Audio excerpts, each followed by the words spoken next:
kasih Tuhan Yesus Kristus. Apa kabar saudara di rumah? Ya, puji Tuhan meskipun kita berada di berbagai tempat ya saudara ya, tetapi kita tetap satu di hadapan Tuhan. Mari saya undang untuk kita sama-sama untuk memulai ibadah kita pada hari ini. Kita katakan, jadikan kami satu.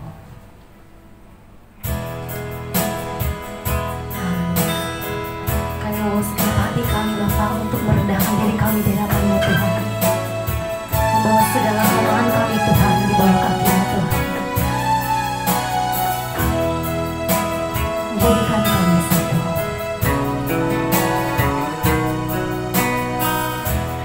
Kami rendahkan diri di hadapan-Mu,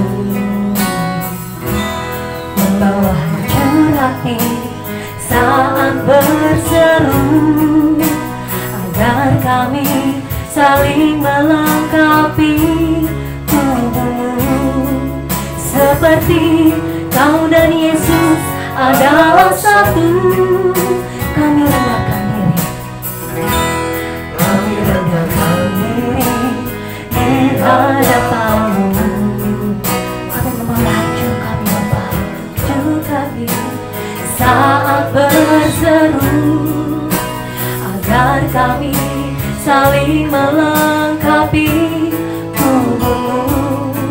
Seperti Kau dan Yesus adalah satu.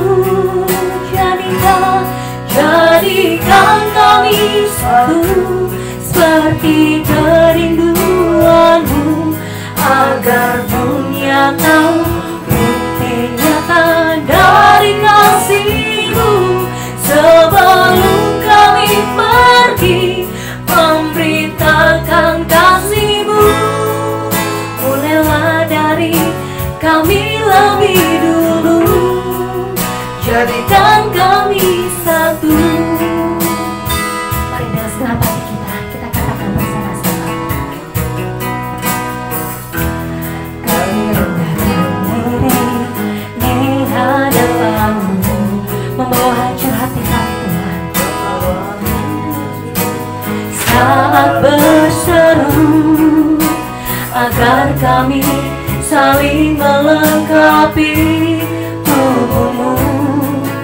Seperti Kau dan Yesus adalah satu. Jadikan kami satu, jadikan kami satu, seperti kerinduan-Mu, agar dunia tahu bukti nyata dari kasih-Mu. Sebelum kami pergi memberitakan kasih-Mu, mulailah dari kami lebih dulu. Jadikan kami satu, seperti kerinduan-Mu, agar dunia tahu bukti nyata dari kasih-Mu. Sebelum kami pergi memberitakan kasih-Mu, mulailah dari kami lebih dulu. Katakan lebih lagi. Jadikan kami satu, kerinduan-Mu, agar dunia tahu bukti nyata dari kasih-Mu. Sebelum kami pergi memberitakan kasih-Mu, mulailah dari kami lebih dulu. Jadikan kami satu. Mulailah dari kami lebih dulu. Katakan, mulailah dari kami, mulailah dari kami lebih dulu. Mulailah dari kami, mulailah dari kami lebih dulu. Jadikan kami satu. Benar Tuhan, dimanapun kami berada saat ini, jadikan kami satu Bapa, satu menjadi penyembah-penyembah yang benar di hadapan-Mu Tuhan Yesus. Sementara kami akan memulai ibadah kami Bapa, Engkau yang sertai, Engkau yang berkati dari awal hingga pada akhirnya Bapak, biar hanya nama-Mu dipermuliakan Bapak. Terima kasih Bapak yang baik, di dalam nama-Mu kami bersyukur, haleluya, amin. Sekali lagi shalom saudara. Puji nama Tuhan, meskipun kita masih di rumah ya saudara ya, corona pasti berakhir ya saudara, kita percaya itu, tapi kasih Tuhan tidak pernah berakhir, amin. Mari kita katakan bersama-sama, masuk gerbangnya dengan hati penuh syukur.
Bagai tanah gersang menanti datang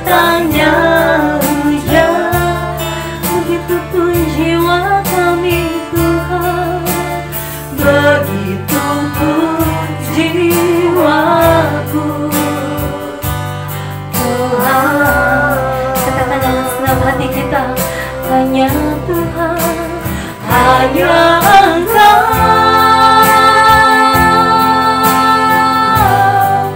pribadi yang mengenal hatiku. Tiada yang tersembunyi bagimu, seluruh isi hatiku Kau tahu, dan bawaku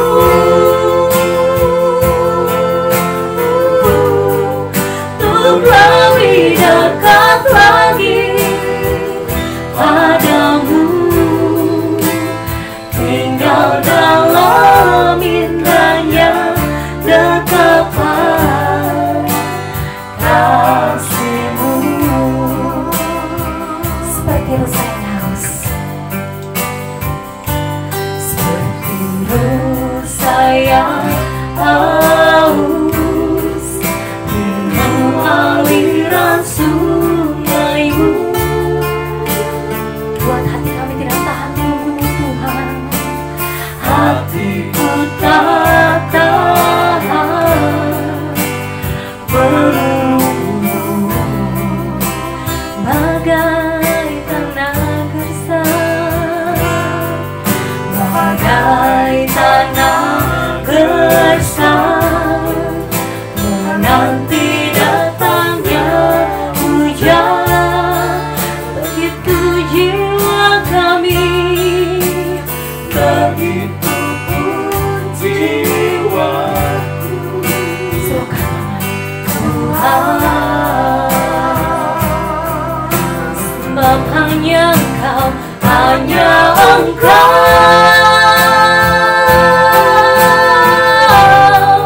pribadi yang mengenal hatiku.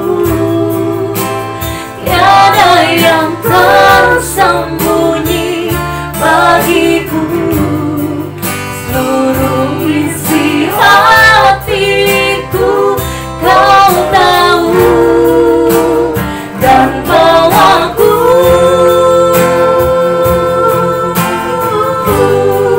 untuk lebih dekat lagi padamu, tinggal dalam indahnya dekapan kasih-Mu. Katakan dengan iman kita, hanya Engkau Tuhan, hanya Engkau, hanya Engkau Tuhan pribadi yang mengenal hatiku. Tiada yang tersembunyi bagimu, seluruh isi hatiku Kau tahu, dan bawaku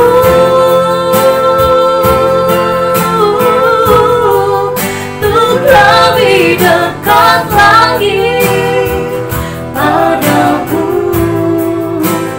tinggal dalam indahnya dekapan kasih-Mu, tinggal dalam dekapan-Mu Tuhan, tinggal dalam indahnya dekapan kasih-Mu, tinggal dalam-Mu Tuhan, tinggal dalam indahnya dekapan kasih-Mu. Saya kembalikan kepada hamba-Nya. Halo Jemaat GBIS Hosana, selamat hari Minggu. Sebelum kita mendengarkan firman Tuhan, mari kita berdoa sejenak. Bapak di surga, mengucap syukur untuk pagi hari ini kami bisa mendengarkan firman Tuhan. Kami bisa sekali lagi mencari tahu apa isi hatinya Tuhan. Dan kami berdoa biar Tuhan Engkau yang berbicara kepada setiap kami, Hamba-Mu berdoa biar Engkau yang menggunakan lidah bibir hamba-Mu untuk menyampaikan isi hati Tuhan, sehingga setiap orang yang di tempat ini mendengarkan pesan ini bisa menanamkannya di hati mereka masing-masing dan bertumbuh berbuah berlipat kali ganda. Terima kasih banyak Tuhan Yesus berbicara melalui hamba-Mu. Hanya dalam nama Yesus kami sudah berdoa. Haleluya. Amin. Haleluya. Terima kasih untuk kesempatannya. Terima kasih saya sampaikan kepada Bapak Gembala, Pak Yosef, dan juga Bu Dorcas dan Pak Cindy yang sudah memberikan saya kesempatan untuk membagikan sedikit apa yang Tuhan sudah tempatkan di hati saya sudah sekian lama. Saya mendapatkan firman Tuhan dari Yesaya pasal 64 ayat 3-4. Dan saya akan bacakan bagi saudara. Karena engkau melakukan kedahsyatan yang tidak kami harapkan, seperti tidak pernah didengar orang sejak dahulu kala. Tidak ada telinga yang mendengar, dan tidak ada mata yang melihat seorang Allah yang bertindak bagi orang yang menanti-nantikan Dia. Hanya Engkau yang berbuat demikian. Mari kita berdoa sekali lagi. Terima kasih Tuhan Yesus untuk firman Tuhan yang sungguh sangat berbicara kepada setiap kami. Hari ini hamba-Mu berdoa biar melalui firman ini banyak hati yang diubahkan, banyak pola pikir yang diubahkan, sehingga kami bisa semakin mengerti isi hatinya Tuhan. Terima kasih Bapa, di dalam nama Yesus kami berdoa. Amin. Baiklah, saya akan memulai menceritakan pesan yang saya dapatkan dari Tuhan, dan saya beri judul pesan saya pada hari Minggu ini adalah melebihi semua ekspektasi. Saya percaya bahwa dalam hidup kita tidak pernah luput dari masalah. Bukan begitu, Bapak Ibu Saudara? Saya percaya siapapun kita, apapun latar belakang kita pasti akan mengalami masalah dalam kehidupan kita, betul? Dan hari-hari ini kita mengalami banyak hal yang sangat sulit, banyak krisis yang kita alami, bukan hanya karena corona, tapi juga ada krisis ekonomi, krisis sosial, dan segala macamnya. Dan terkadang kita melihat situasi seperti ini sebagai sebuah masalah, bukan begitu? Tapi saya percaya bahwa Tuhan yang kita sembah, Tuhan yang sanggup membawa kita melepaskan dari semua masalah ini. Amin. Tapi sebelum itu kita harus mengerti betul bagaimana caranya Tuhan bisa melepaskan kita dari semua masalah yang kita hadapi hari-hari ini.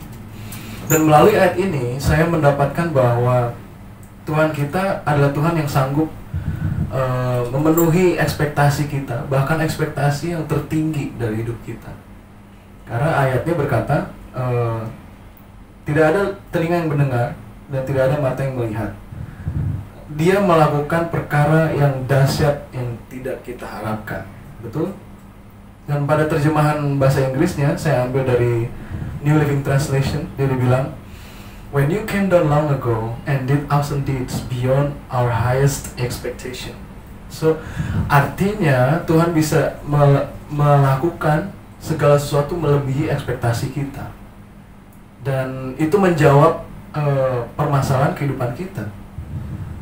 Tapi bukankah hal ini berbicara tentang ekspektasi, bukan masalah, betul? Dan hari ini saya mau membagikan hal yang menarik yang saya pelajari waktu saya belajar, waktu saya sarjana. Saya belajar, latar belakang saya itu teknik industri, dan saya belajar banyak. Dan hari itu dosen favorit kami bertanya kepada seluruh kelas, tahukah saudara apakah definisi arti kata dari masalah itu sendiri? Saya percaya hari-hari ini kita tahu masalah, tapi apakah kita mengerti betul apakah arti dari masalah itu sendiri? Karena hari itu semua orang dalam satu kelas ini tidak ada yang sanggup menjawab pertanyaan ini. Karena pertanyaan ini adalah pertanyaan jebakan. Dan karena tidak ada yang sanggup menjawab, dosen ini langsung langsung membagikan apakah definisi masalah sebenarnya. Dan definisi masalah sebenarnya adalah, masalah itu adalah gap, adalah jarak antara realita dan ekspektasi kita. Dan percaya nggak percaya Bapak Ibu Saudara, dalam kehidupan kita selalu punya yang namanya ekspektasi, betul? dan kita punya yang namanya realita. Dan selama ada gap di antara realita dan ekspektasi, itulah masalah kita. Percaya nggak percaya Bapak Ibu Saudara? Sebagai contoh, kita datang ke misalkan restorannya Pak Le, mau beli mie tek-tek ceritanya ya. Saya datang, saya suka banget mie tek-tek, apalagi masakannya Pak Le ini favorit saya. Nah, saya datang nih ke restorannya Pak Le, tapi saya nggak bawa uang, saya nggak punya uang. Saya bilang, Pak Le, saya mau satu mie tek-tek. Saya bilang, aduh Pak Le, saya nggak punya uang. Kira-kira menurut Bapak Ibu Saudara, apa yang akan dikatakan Pak Le? Apakah, oh ya udah nggak apa-apa, mau tambah lagi nggak? Ya mungkin karena saya keponakannya, ya mungkin bisa ya diatur-atur ya. Tapi coba kalau orang lain, saya percaya, saya yakin Pak Le pasti bilang, loh harus bayar dong, namanya juga beli. Ini membuktikan bahwa selalu ada ekspektasi. Jadi waktu seorang pelanggan datang ke restorannya Pak Le ini punya ekspektasi, oh ini pasti orang punya uang, pasti mau bayar nanti setelah makan. Dan si pelanggan juga datang dengan ekspektasi, oh saya bayar uang mahal, saya harus dapat makanan yang enak. Jadi ada harapan, ada ekspektasi, dan disitulah letak masalah kita. Dan kalau saya nggak bawa uang hari itu jadi masalah kan? Karena saya nggak bisa bayar, karena ada ekspektasi. Artinya, saya bisa bilang, semakin besar gap di antara ekspektasi dan realita, semakin besar pula masalah yang kita alami. Saya ulang sekali lagi, semakin besar, semakin tinggi gapnya di antara realita dan ekspektasi, semakin besar masalah yang kita alami. Dan hari-hari ini saya mau bertanya kepada Bapak Ibu Saudara, seberapa tinggi, seberapa besar ekspektasi Bapak Ibu Saudara dalam kehidupan ini? Dan itu akan menentukan seberapa besar masalah hidup Bapak Ibu Saudara. Dan kabar baiknya pada hari ini adalah, berdasarkan firman Tuhan yang kita barusan baca, Tuhan sanggup melakukan segala perkara, bahkan melebihi ekspektasi kita. Haleluya. Ini kabar yang bagus, ini kabar yang baik. Tapi mungkin saya bisa bertanya lebih detail lagi hari ini. Karena pikiran manusia itu terbatas. Jadi seberapa tinggi sebenarnya kita bisa set ekspektasi kita. Dan kita akan belajar pada pagi hari ini melalui cerita Nabi Yesaya. Nabi Yesaya itu adalah nabi yang sangat luar biasa pada masanya. Dia nabi yang bisa dibilang, dia nabi yang paling berani pada masanya. Karena dia menyatakan pernyataan-pernyataan Tuhan yang selalu kontroversial dengan pendapat kebanyakan orang. Dan hari itu dia hidup di masa yang sangat tidak mudah. Saya bukan punya latar belakang teologi, tapi saya berusaha untuk mencari tahu, dan semua ada di Google, dan saya coba cari, dan ternyata Nabi Yesaya hidup di masa kurang lebih 690 tahun sebelum Masehi. Dan di masa-masa ini bangsa Israel itu kerajaannya terbagi dua. Jadi kerajaan utara dan kerajaan bagian selatan. Kerajaan utara itu Israel dan kerajaan selatan itu Yudea hari itu. Dan Yerusalem itu ibu kotanya kerajaan Yudea. Dan Yesaya hidup di Yudea. Nah, kenapa kerajaan Israel terbagi dua? Kalau Bapak Ibu Saudara baca di Alkitab, itu terjadi ketika ada konflik setelah keturunan Salomo, ada konflik dari kerajaan, dan akhirnya mereka membagi dua kerajaan mereka. Tapi bukan itu yang saya mau bahas hari ini. Yang kita belajar, hari itu ada perang sipil antara perang saudara antara bangsa Israel sendiri. Dan mereka itu tertekan secara militer dan juga bahkan secara mental dan secara politik. Karena masing-masing mereka ini berusaha untuk cari dukungan dari bangsa sekitar mereka untuk melawan saudara mereka sendiri. Tapi seiring berjalannya waktu, ternyata bangsa-bangsa sekitar mereka ini mengkhianati perjanjian yang mereka buat. Jadi Bapak Ibu Saudara bisa membayangkan, pada hari itu terjadi perang saudara antara dua kerajaan ini. Di saat yang sama mereka ditekan oleh bangsa-bangsa di sekitar mereka. Ada bangsa Moab, ada bangsa Assyria, ada bangsa Mesir, dan banyak bangsa lainnya. Dan kalau saya boleh bertanya, Bapak Ibu Saudara, kalau kita tinggal di masa ini, ada banyak ketakutan, kita nggak pernah bisa tenang keluar rumah. Bapak Ibu Saudara bisa bayangkan, kita mau pergi ke Indomaret, kita harus bawa senjata. Jadi ini sangat masa-masa yang sangat sulit, Bapak Ibu Saudara. Dan mungkin hari-hari ini kita mengalami masa yang sulit, hanya berbeda bentuk. Kita nggak bisa keluar rumah. Kita kalau keluar rumah harus bawa masker, betul? Dimanapun kita nggak pernah tenang. Kita kalau ketemu orang nggak bisa kontak fisik. Hidup kita seolah-olah nggak tenang. Dan kalau kita hidup di masa seperti ini, kira-kira apa yang bakal kita pikirkan? Apa yang akan kita harapkan dari Tuhan? Saya yakin pasti kita berharap Tuhan bebaskan kami dari semua ketakutan ini, betul? Dan hari itu pun yang bangsa Israel harapkan. Mereka berharap bangsa Israel, kerajaan Israel, kerajaan utara berharap untuk menang. Kerajaan Yudea pun berharap untuk menang, untuk merebut teritori mereka. Tapi mereka berharap juga untuk dibebaskan dari setiap tekanan dari bangsa di sekitar mereka. Tapi saya bisa bilang sekali lagi, ekspektasi yang kita miliki itu sangat terbatas, Bapak Ibu Saudara. Waktu hari ini kita berharap Tuhan membebaskan kita dari semua ketakutan kita, ketakutan dengan masa depan kita, ketakutan akan kehilangan, ketakutan akan kegagalan. Bagaimana kalau tahun depan corona masih ada dan bisnis kita hancur segala macam.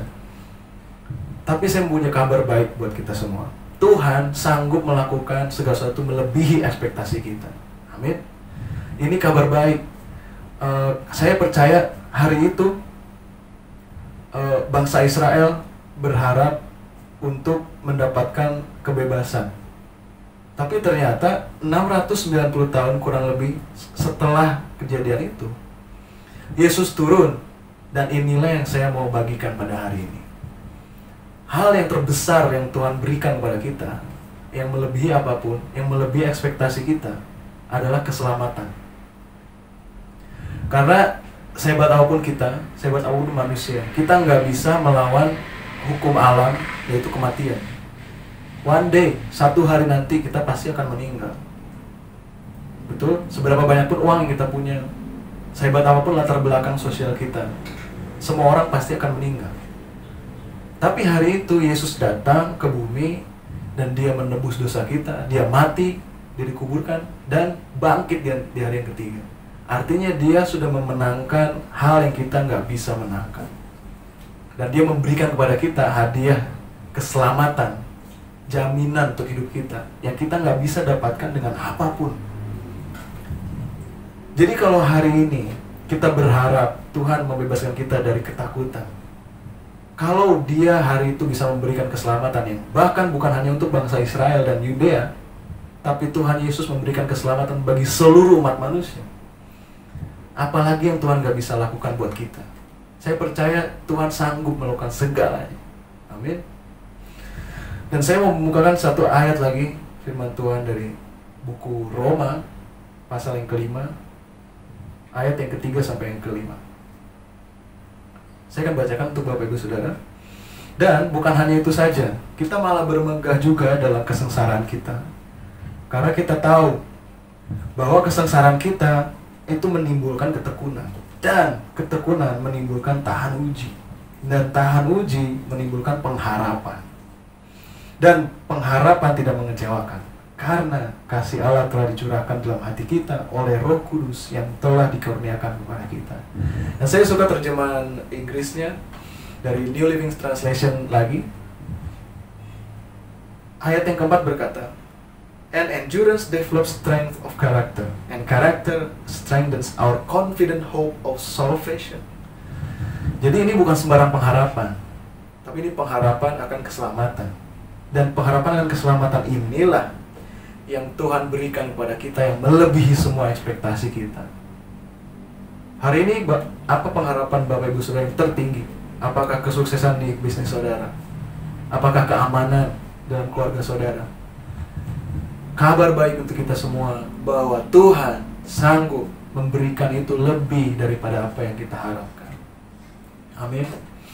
Dan hari itu, sekali lagi, saya percaya bahwa pengharapan yang Tuhan beri itu pengharapan yang pasti.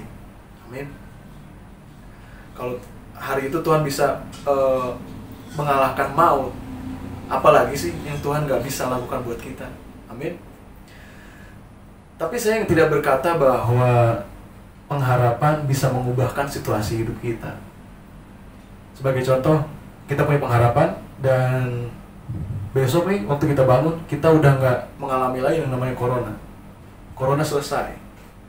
Pengharapan tidak bekerja seperti itu. Bagian lain di firman Tuhan berkata bahwa pengharapan kita dalam Tuhan itu seperti jangkar yang dilempar di laut, betul? Dan Bapak Ibu Saudara tahu, adakah orang yang melempar jangkar di tengah badai dan badainya berhenti? Kalau ada, tolong kasih tahu saya, karena mungkin saya butuh jangkar itu buat hidup saya. Tapi saya percaya bahwa jangkar itu tidak bekerja seperti itu. Betul? Jangkar itu tidak menghentikan badainya, tapi jangkar membantu kapal ini untuk tidak karam selama badai. Itu pun cara bagaimana pengharapan bekerja di hidup kita. Pengharapan tidak mengubahkan situasi kita, tapi pengharapan akan keselamatan yang Tuhan berikan itu membantu kita untuk tetap kuat, untuk tidak menyerah, untuk terus bertahan sampai pada akhirnya, sehingga kita bisa mengalami janji Tuhan dalam hidup kita. Amin. Jadi saya percaya bahwa untuk kita bisa mengalami pengharapan, kita harus melalui semua proses yang berat. Jadi hari-hari ini, Bapak Ibu Saudara, kita harus bersyukur. Karena kalau kita mengalami kesulitan, kita mengalami krisis, ini adalah kesempatan yang sangat baik untuk kita mengalami pengharapan. Kalau kita kembali ke Roman 5 ayat 3-5, saya akan memberikan kepada Bapak Ibu Saudara logika yang sangat simpel, sangat sederhana. Ayatnya berkata, kesengsaraan menimbulkan ketekunan, ketekunan menimbulkan tahan uji, tahan uji menimbulkan karakter, karakter menimbulkan pengharapan. Amin. Jadi kalau saya tarik mundur, kalau nggak ada yang namanya kesengsaraan, kita nggak ada tuh kesempatan untuk mengembangkan ketekunan kita. Amin. Dan kalau nggak ada ketekunan, nggak ada yang namanya tahan uji. Dan kalau nggak ada tahan uji, kita nggak akan pernah ada kesempatan untuk mengalami pengharapan yang dari Tuhan. Jadi saya bisa bilang bahwa inilah jalur, inilah jalan yang harus kita lalui kalau kita mau mengalami pengharapan dari Tuhan. Kita harus mengalami yang namanya kesengsaraan, bertahan. Dan saya bisa bilang, dari yang namanya kesengsaraan sampai ke pengharapan, itu ada batas waktu. Itu tidak terjadi sedalam semalam, tidak terjadi dalam waktu yang singkat. Artinya kita perlu bersabar, Bapak Ibu Saudara. Itulah sebabnya kenapa kita harus belajar untuk menunggu, menanti-nantikan Tuhan. Karena itulah pengharapan sebenarnya. Ketika kita menanti-nantikan Tuhan, kita belajar untuk tetap percaya. Walaupun kondisi tidak memungkinkan, walaupun kondisi terus semakin memburuk, semakin hari kian memburuk. Tapi apakah kita bisa untuk memutuskan tetap percaya kepada Bapa yang di surga? Dan ini tantangan untuk kita semua, Bapak Ibu Saudara. Dan seperti yang saya sudah share di awal, bahwa dari Yesaya 64, bahwa Tuhan itu sanggup melakukan segala sesuatu, bahkan melebihi perkara, melebihi ekspektasi kita. Betul? Lalu pertanyaan selanjutnya, bagaimana caranya? Yes, betul, Tuhan Yesus kasih kita keselamatan. Tapi kan keselamatan nggak bisa bayar tagihan uang kita, tagihan listrik kita. Keselamatan kan nggak bisa bayar tagihan sekolah anak kita. Terus gimana caranya? Kok Tuhan bisa memenuhi kapasitas, memenuhi ekspektasi kita yang bahkan melebihi kapasitas ekspektasi kita? Dan sebelum saya membagikan kepada Bapak Ibu Saudara, ini semua dimulai dari perubahan sudut pandang dan perspektif kita terhadap melihat sebuah masalah. Dan saya yakin kalau kita mengubahkan perspektif kita terlebih dahulu, terkadang kita nggak perlu lagi mengubahkan situasinya. Kita nggak perlu, sebagai contoh, saya misalkan punya HP ini ya, saya mau atau anggaplah ini gelas. Saya tidak ada gelas di sini, tapi coba anggaplah ini gelas. Dan saya pengen ada gelas yang gambar ada palenya, logo palenya di sini. Ada mie tek-tek di sini, ada gambarnya. Nah, sebenarnya udah ada nih di sini, bayangin aja ya Bapak Ibu Saudara. Sudah ada gambar di sini. Tapi apa yang terjadi di sini nggak ada nih. Ini masih blank, kosong. Apa yang terjadi kalau saya hanya melihat bagian sisi ini? Saya nggak melihat yang sini. Dan saya memutuskan untuk saya nggak mau lihat sini. Saya cuma mau melihat yang bagian sini.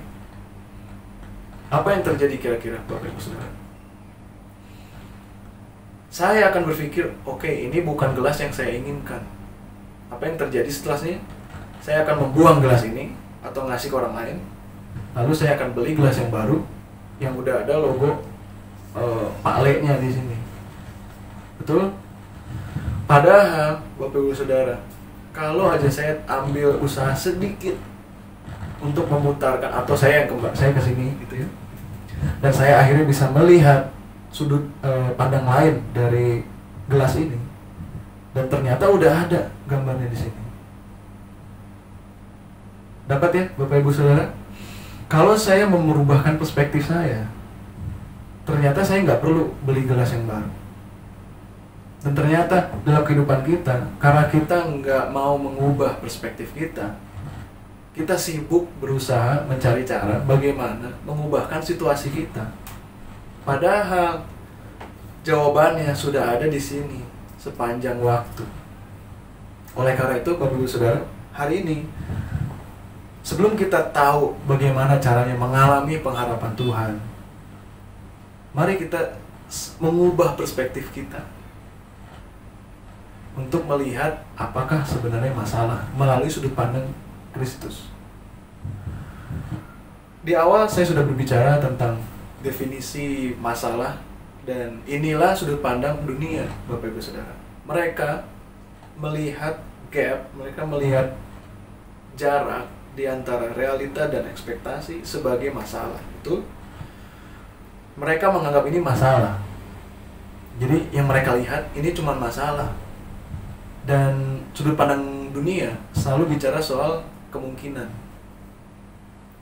Makanya kalau Bapak Ibu Saudara dengar ada orang yang bicara sama Bapak Ibu Saudara, ya saya harap tahun depan akan lebih baik lah, atau ya saya harap besok banyak yang lebih banyak yang beli barang dagangan saya, atau ya saya harap nanti sore nggak hujan lah. Artinya apa? Artinya 50% dia akan hujan, 50% dia nggak akan hujan, betul? Atau 50% akan lebih baik, atau 50% akan lebih buruk. Ini sudut pandang dunia Bapak Ibu Saudara. Karena buat mereka pengharapan itu nggak pasti.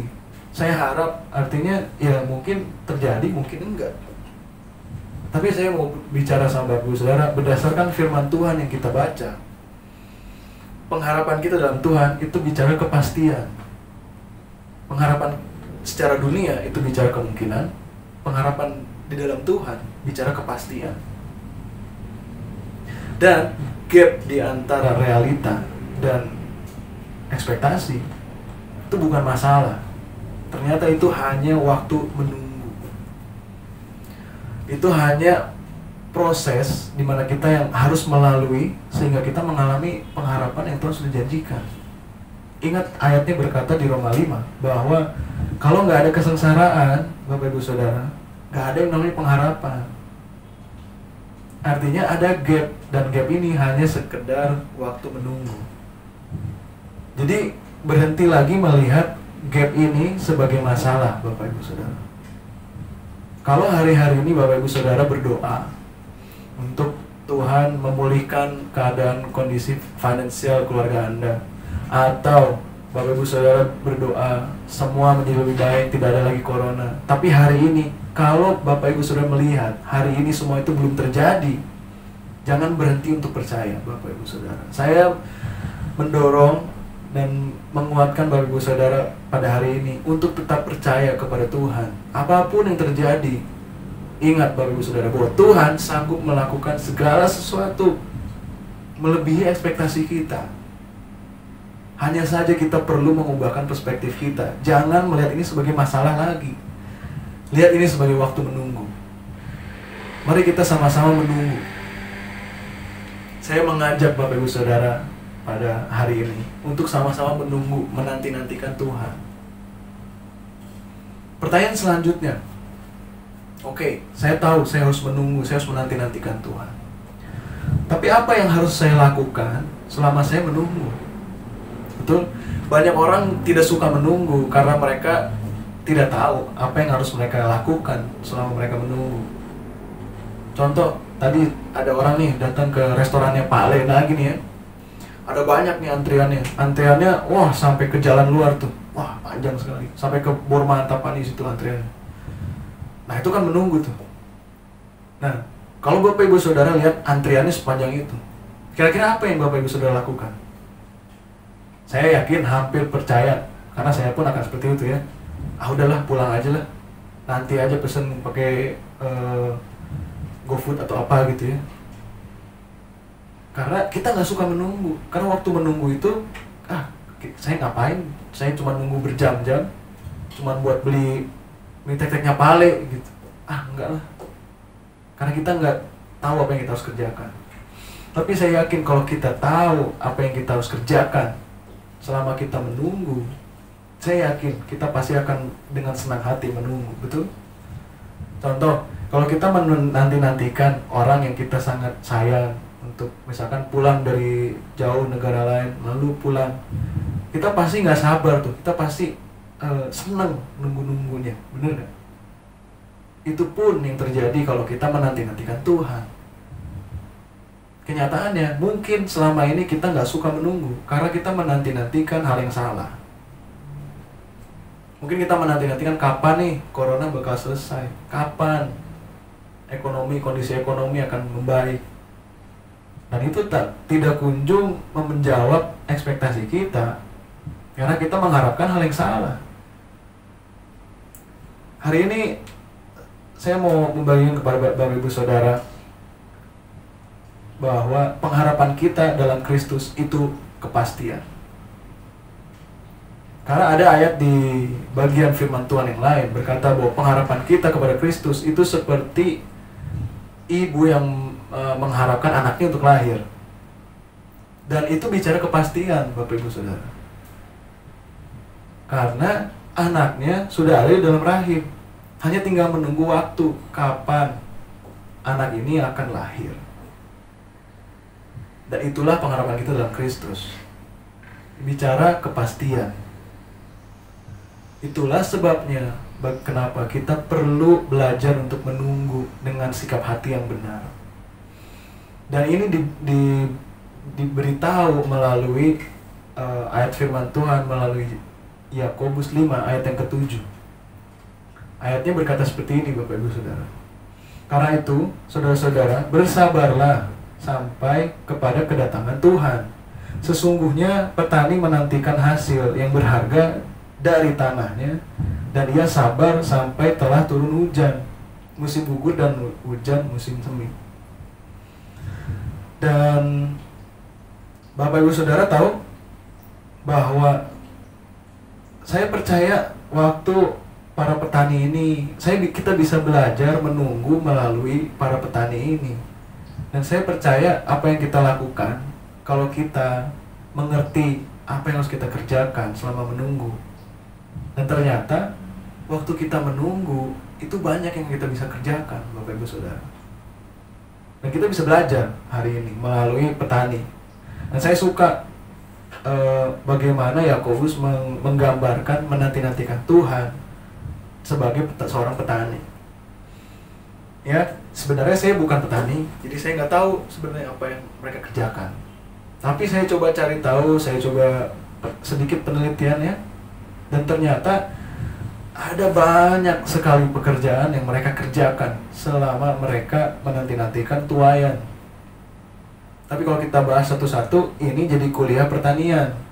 Jadi ini bukan kuliah, saya cuma membagikan ada 3 poin penting. Apa yang mereka kerjakan selama mereka menunggu, dan kita bisa belajar. Yang pertama, mereka mempersiapkan dan merawat perlengkapan mereka selama menunggu waktu tuayan. Kenapa? Karena sebagian besar perlengkapan mereka itu terbuat dari logam, dan Bapak Ibu Saudara sendiri tahu kalau logam nggak dirawat, nggak dipersiapkan, dia akan berkarat, dan kalau itu berkarat kita nggak bisa gunakan waktu tuayan datang. Itulah sebabnya mereka bahkan setiap hari mereka selalu coba cek ke tempat perlengkapan mereka, apakah ada perlengkapan mereka yang sudah mulai berkarat, dan mereka akan gosok lagi. Jadi kalau Bapak Ibu Saudara lihat di film-film ada petani kerjaannya ngelapin aja, itu tuh bukan supaya keren ternyata. Jadi itu ternyata supaya si alat ini bisa terus kuat sampai hari tuayan dan bisa digunakan.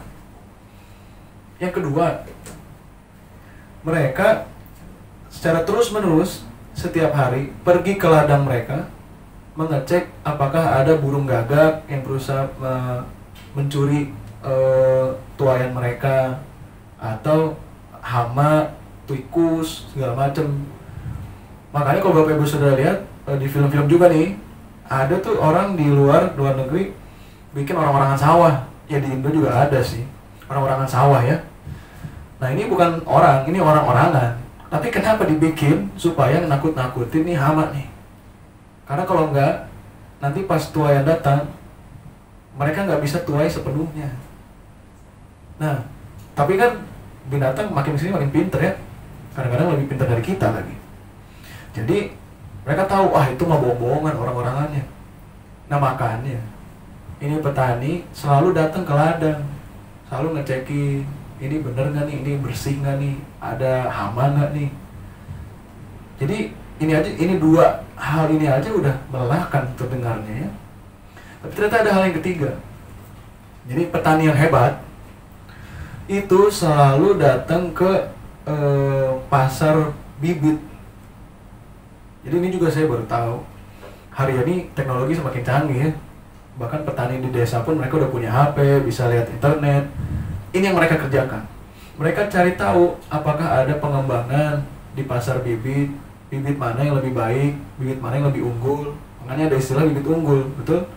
Kalau ada bibit unggul, ada bibit yang kurang unggul. Nah yang mereka cari itu bibit yang unggul. Nah, kenapa mereka harus lakukan itu? Karena mereka harus cari yang bibit yang paling unggul supaya mereka bisa menuai lebih banyak di gelombang selanjutnya. Kalau mereka nggak lakukan itu, mereka akan tertinggal. Artinya dengan 3 hal ini kita belajar banyak hal, Bapak Ibu Saudara. Sebagai orang Kristen, sebagai orang yang mengasihi Tuhan, waktu kita menanti-nantikan Tuhan, kita harus belajar dari petani ini. Yang pertama, kita harus selalu melakukan yang namanya mempersiapkan perlengkapan kita kan? Dan ini diberitahukan di Yakobus 4. Kita mundur 1 pasal, Yakobus 4 ayat yang ke-8. Saya suka firman Tuhan karena firman Tuhan sebenarnya sangat jelas memberikan direction, arahan kepada kita apa yang kita harus kerjakan. Dan di ayat ini dibilang, saya bacakan buat Bapak Ibu Saudara, mendekatlah kepada Allah dan Ia akan mendekat kepadamu. Tahirkanlah tanganmu, hai orang-orang yang berdosa, dan sucikanlah hatimu, hai kamu yang mendua hati. Dan saya suka juga terjemahan Inggrisnya, dibilang, come close to God, and God will come close to you. Wash your hands, you sinners. Purify your hearts, for your loyalty is divided between God and the world. Nah, saya mau garis bawahi kata-kata ini. bukan hanya mendua hati, tapi ternyata loyalitas kita itu terbagi antara Tuhan dan dunia. Jadi kita bercabang tuh, hati kita bercabang. Nah, itulah sebabnya ayat ini bicara banyak dalam hidup saya hari-hari ini. Kalau kita melihat mengacu kepada apa yang petani tadi lakukan, hal pertama yang kita harus lakukan selama kita menantikan Tuhan adalah, ayat ini berkata, mendekatlah kepada Tuhan. Artinya kita harus menjadikan penyembahan itu sebagai gaya hidup kita. Kita harus menyembah Tuhan, apapun yang terjadi Bapak Ibu Saudara. Karena Tuhan itu tetap Tuhan walaupun ada corona. Betul? Tuhan kita itu tetap Tuhan walaupun ada krisis ekonomi, Bapak Ibu Saudara. Itu tidak mengubah ketuhanannya Tuhan Yesus yang kita sembah. Artinya dia layak untuk mendapat pujian dan penyembahan kita. Saya bisa bilang penyembahan itu bukan hanya menyanyi di atas panggung. Karena Bapak Ibu Saudara sekarang semakin kerasa ya, kalau kita gereja online seperti ini, kita nggak bisa datang ke gereja, kita nggak bisa nyanyi-nyanyi di gereja. Lalu apakah penyembahan kita hilang? Enggak kan? Karena penyembahan itu selalu bicara kehidupan, bukan bicara menyanyi. Bagaimana kehidupan kita di hadapan Tuhan? Apakah kita tetap menyembah Tuhan melalui hidup kita? Atau ketika masalah datang, kita nggak lagi menyembah Tuhan? Mari hari ini saya mengajak kepada Bapak Ibu Saudara dan juga kepada diri saya sendiri. Mari kita memutuskan untuk tetap menyembah Tuhan apapun yang terjadi, Bapak Ibu Saudara. Hari ini kita sangat bersyukur, kita sangat beruntung bahwa kita bisa menyembah Tuhan kapanpun, dimanapun.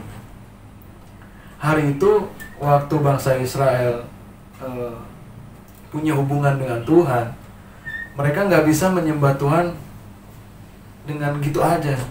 Mereka harus menyucikan diri mereka. Itu pun nggak semua orang bisa datang ke tempat suci, hanya sebagian orang. Tapi hari ini kita semua bisa datang ke Tuhan kapanpun, nggak perlu akses internet, kita tetap bisa menyembah Tuhan. Tapi apakah kita mau memutuskan untuk tetap menyembah Tuhan, Bapak Ibu Saudara? Dan yang kedua yang kita pelajari dari ayat ini adalah tahirkanlah tanganmu. Tangan itu bicara soal pekerjaan. Kita bekerja dengan tangan kita. Itulah sebabnya kenapa di ayat bagian firman Tuhan yang lain di pengkhotbah dikatakan bahwa kerjakanlah apa yang dijumpai tanganmu. Artinya apa yang tangan kita ini simbol pekerjaan kita. Kalau dikatakan tahirkanlah tanganmu, artinya coba kita cek apakah ada hal yang kita kerjakan itu melukai hati Tuhan. Kalau ada, mari kita bertobat. Ini yang kedua yang kita perlu kerjakan, Bapak Ibu Saudara. Mari kita bertobat setiap hari, karena pertobatan itu tidak berhenti waktu kita mendapatkan keselamatan. Pertobatan itu adalah gaya hidup.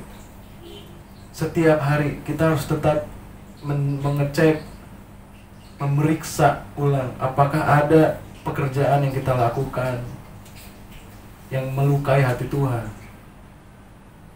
Dan yang terakhir yang kita perlu belajar dari ayat ini adalah, ayatnya berkata, purify your heart, kuduskanlah, sucikanlah hatimu. Dan ayatnya yang tadi saya sempat garis bawahi adalah, karena loyalitas kita, hati kita itu selalu punya tendensi kecenderungan bercabang antara Tuhan dan dunia. Sangat mudah buat kita berkata, saya percaya kepada Tuhan. Tapi apakah itu semudah prakteknya? Kalau kita percaya kepada Tuhan, kenapa kita buat banyak-banyak plan A, plan B, plan C? Saya tidak berkata bahwa kita tidak perlu membuat rencana. Tapi kalau kita percaya kepada Tuhan, kita percaya apapun yang terjadi, kalau kita mengalami kegagalan, Tuhan tetap ada buat kita, dan Tuhan yang sanggup membantu kita, mengeluarkan kita dari semua situasi sulit dalam hidup kita. Contohnya, kalau hari ini kita masih melihat gap antara realita dan ekspektasi sebagai masalah, itu artinya kita masih mengikuti cara hidup dunia, cara pandang dunia. Dan kalau hari ini kita nggak mengubah perspektif kita, artinya kita masih mengikuti pola pikir dunia, Bapak Ibu Saudara. Jadi inilah yang saya mau bagikan pada Bapak Ibu Saudara hari ini. Yang terakhir yang kita perlu kerjakan adalah teruslah berdoa. Yang pertama, kita harus terus menyembah Tuhan. Yang kedua, kita harus terus hidup dalam pertobatan. Yang terakhir, teruslah berdoa. Rasul Paulus pun berkata di 1 Tesalonika bahwa tetaplah berdoa. Dan waktu kita berdoa, sama seperti petani tadi, mereka cari arahan nih. Apa yang saya harus kerjakan untuk bisa mengembangkan tuayan saya di gelombang yang selanjutnya. Ini pun yang kita harus kerjakan. Tanya kepada Tuhan, Tuhan, arahannya saya harus kemana nih? Tahun depan apa yang harus saya lakukan? Saya tahu kondisi nggak memungkinkan. Saya minta arahan, minta hikmat dari Tuhan. Dan 3 hal inilah yang kita harus senantiasa lakukan setiap hari selama kita menanti-nantikan Tuhan. Ingat ayatnya, Roma 5 ayat 3-5 berkata bahwa kalau tidak ada kesengsaraan, tidak ada yang namanya pengharapan. Dan gap di antara kesengsaraan dan pengharapan inilah yang kita harus lakukan.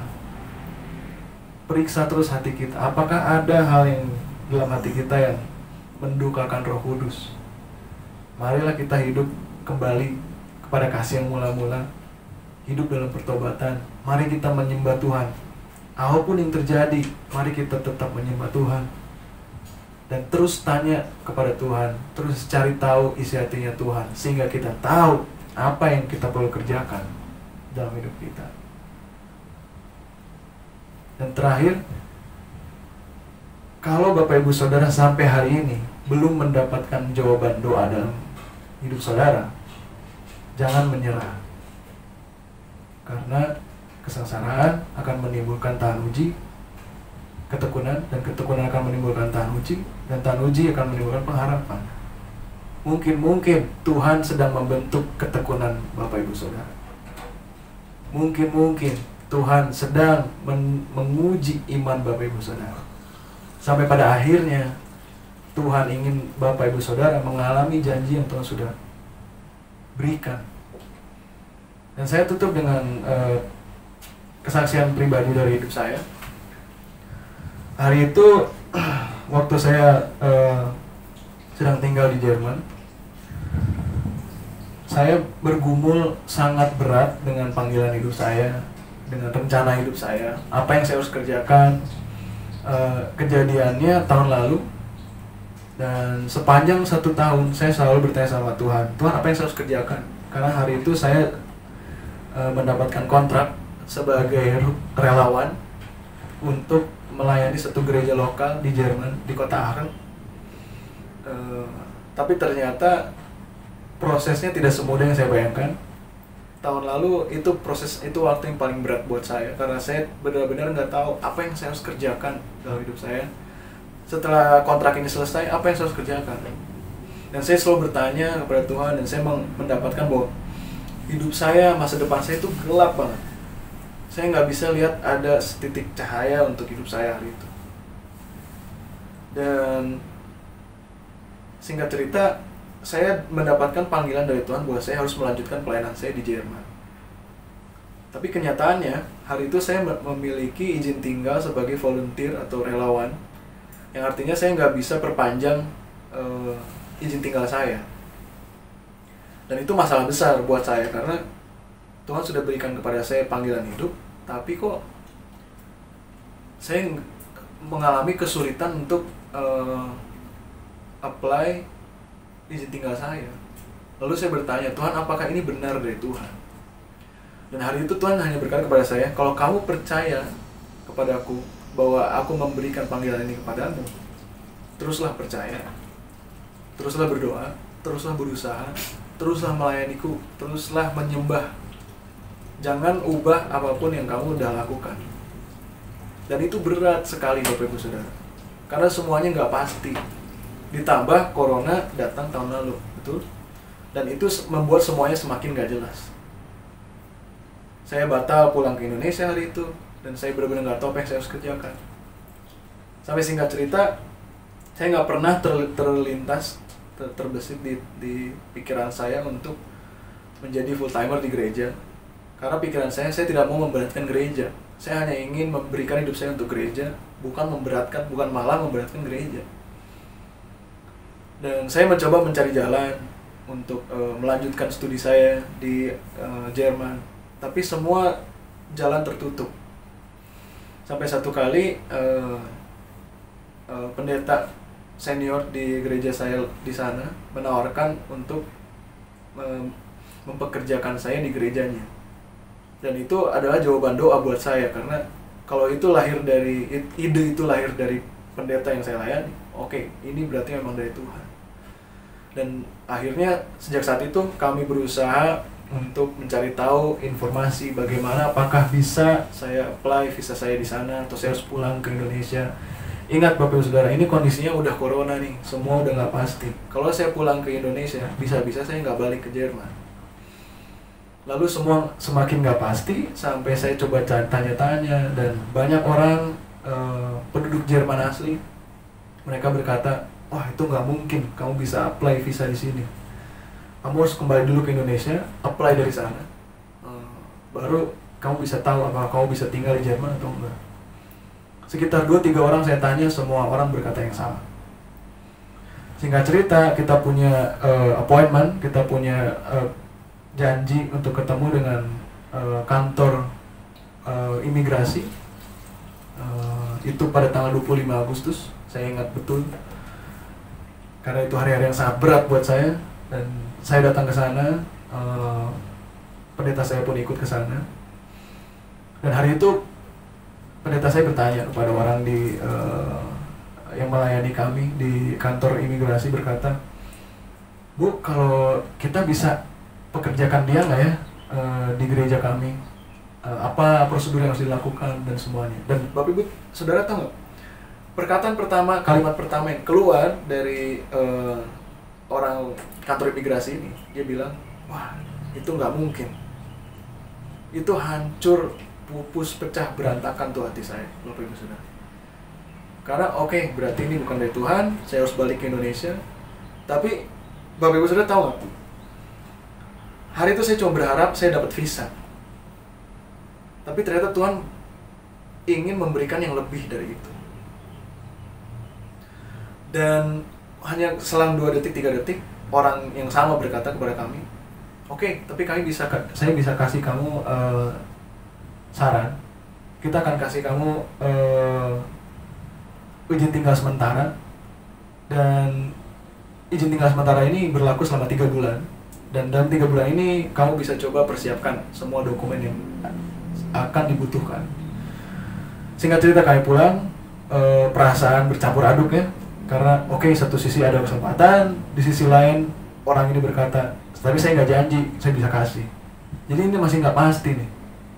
Tapi sekali lagi Tuhan berkata kepada saya, ingat, kalau ini memang dari Tuhan, aku yang akan buka jalan, kata Tuhan.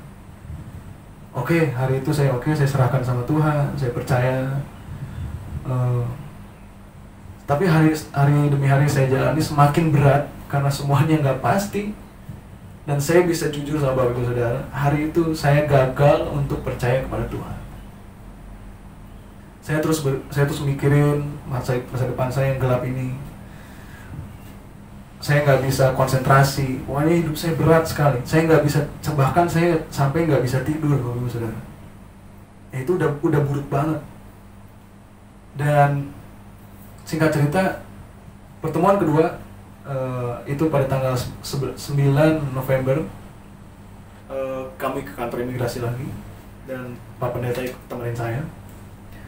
Kita masuk nih ruangan, kita udah siapin semua amunisi kita udah siapin semua dokumen yang kita butuhin, dan semua kontrak kerja, sertifikat, wah pokoknya adalah tebal banget. Tapi Bapak Ibu Saudara tahu nggak? Waktu kita masuk, saya udah tahu Tuhan pasti buka jalan. Walaupun saya sebenarnya masih nggak percaya. Tapi waktu saya duduk di depan orang front office ini, orang yang sama, dia cuma ajukan kepada kami pertanyaan, kalau dia tinggal di mana ya sekarang? karena saya harus pesan kartunya. Nah ini karena dia ngomong bahasa Jerman dan cepet banget, jadi saya nggak tahu nih, ini kartu apa nih, ini kartu kredit apa kartu remi atau kartu apa nih dia mau pesen. Tapi usut punya usut, ternyata dia bilang ini kartu untuk izin tinggal saya. Jadi mukjizatnya adalah bahkan orang ini sama sekali nggak cek, nggak baca satu lembar pun dari dokumen yang kami bawa. Dia udah langsung kasih, dan luar biasanya dia langsung kasih sampai tahun 2023, Bapak Ibu Saudara. Nggak ada masalah, itu pertemuan hanya berlangsung sekitar 5-10 menit. Kita keluar dengan muka yang terheran-heran, kita saling lihat-lihat, dan wah, ternyata Tuhan benar-benar bekerja. Dari cerita saya, Bapak Ibu Saudara, saya hanya mengharapkan untuk dapat visa. Dan ternyata buat Tuhan itu terlalu kecil. Tuhan gak mau memberikan yang terlalu kecil, dan Tuhan mau memberikan yang besar buat hidup kita. Tapi iman kita terbatas. Itulah sebabnya kita harus melalui proses dari kesengsaraan, ketekunan, tahan uji, supaya iman kita diperkuat.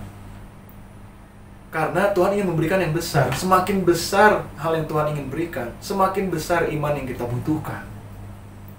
Itulah sebabnya Tuhan izinkan banyak perkara terjadi dalam hidup kita. Sekali lagi yang saya bisa katakan, Tuhan berikan lebih daripada sekedar visa, yaitu tujuan hidup buat hidup saya. Dan panggilan hidup saya sejak saat itu semakin jelas. Hari ini kalau saya bisa melayani di Jerman, itu bukan karena kuat dan gagah saya, tapi itu karena Tuhan sendiri membuka jalan buat saya. Karena Tuhan mau pakai saya untuk memenangkan anak muda di Jerman. Inilah panggilan hidup saya.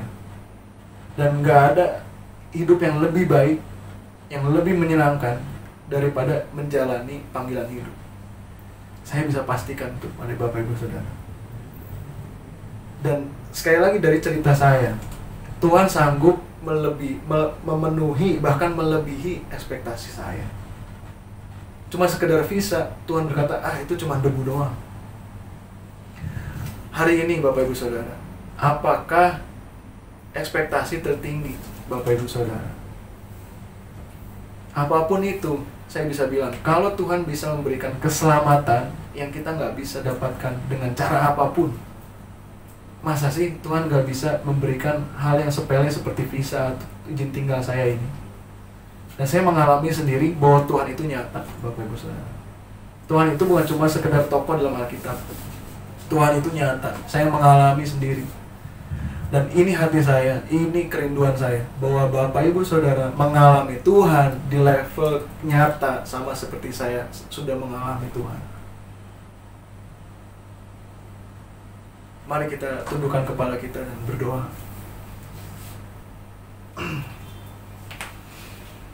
Kalau hari-hari ini Bapak Ibu Saudara, banyak kekecewaan di hati kita, banyak ketakutan, apakah Tuhan akan menepati janjinya atau enggak? Tuhan itu bukan manusia seperti kita. Dia selalu memegang setiap perkataannya, dan dia akan selalu menepati semua janjinya. Kalau hari-hari ini kita belum melihat janji Tuhan nyata atas hidup kita, mungkin Tuhan sedang memproses hidup kita. Untuk belajar percaya itu memang bukan hal yang mudah. Tidak ada orang yang suka menunggu. Tapi kalau kita nantikan Tuhan dengan sikap hati yang benar, saya pastikan bahwa kita semua akan mengalami Tuhan. Mungkin selama ini Bapak Ibu Saudara terlalu banyak kekecewaan. Mungkin karena kita berharap kepada hal yang salah. Kita mengharapkan krisis berakhir, tapi ternyata kita menemukan bahwa krisis semakin memburuk tahun ini, dan kita kecewa. Kalau kita mengharapkan segala sesuatu yang bukan dari Tuhan, itu akan membawakan kita kepada kekecewaan. Tetapi Roma 5 ayat yang kelima berkata bahwa pengharapan dalam Tuhan tidak pernah mengecewakan kita.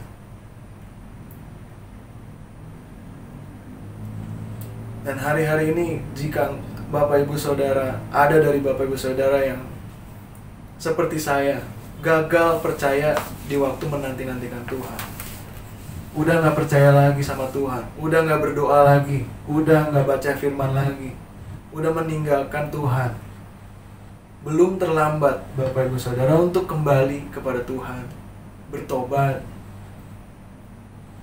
Gak banyak yang Bapak Ibu Saudara perlu lakukan. Hari ini dengan segala hormat, saya meminta untuk setiap Bapak Ibu Saudara yang mau kembali kepada Tuhan, untuk meletakkan tangan kanan Bapak Ibu Saudara di dada. Saya gak ada yang lihat, hanya Tuhan dan Saudara dan Bapak Ibu Saudara yang melihat.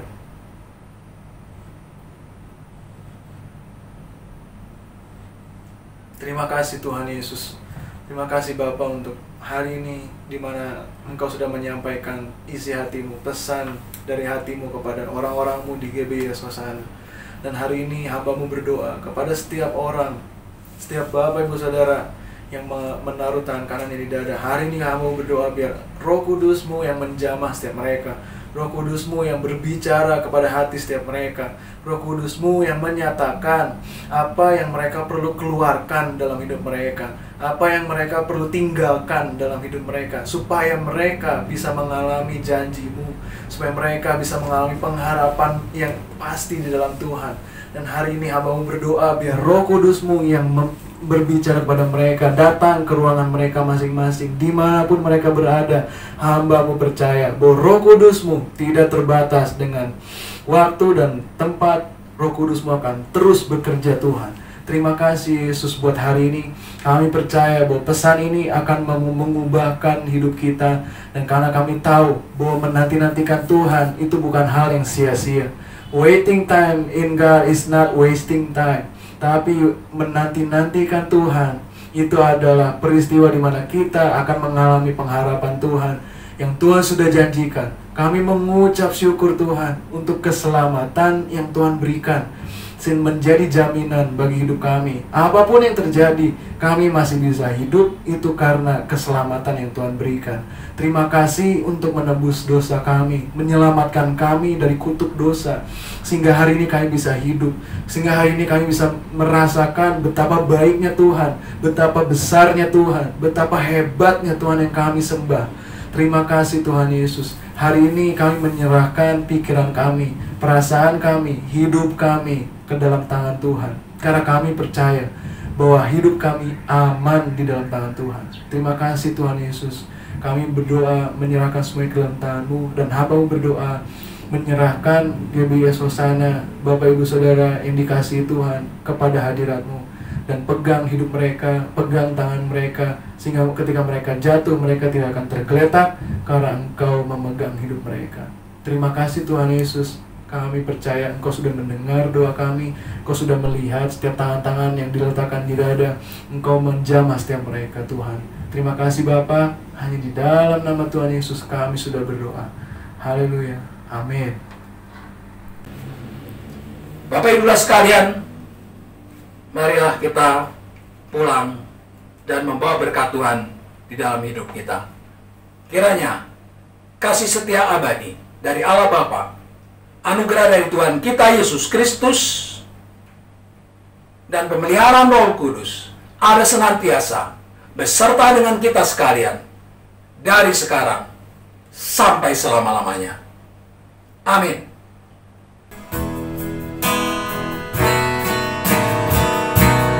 Jadikan kami satu seperti kerinduan-Mu, agar dunia tahu bukti nyata dari kasih-Mu. Sebelum kami pergi memberitakan kasih-Mu,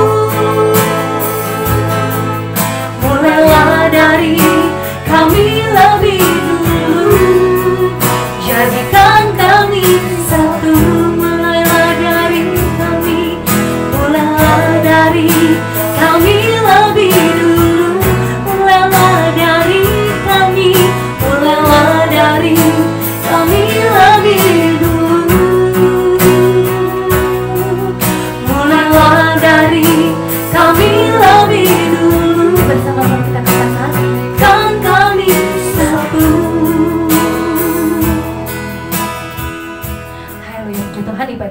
selesai, sedikit pengumuman.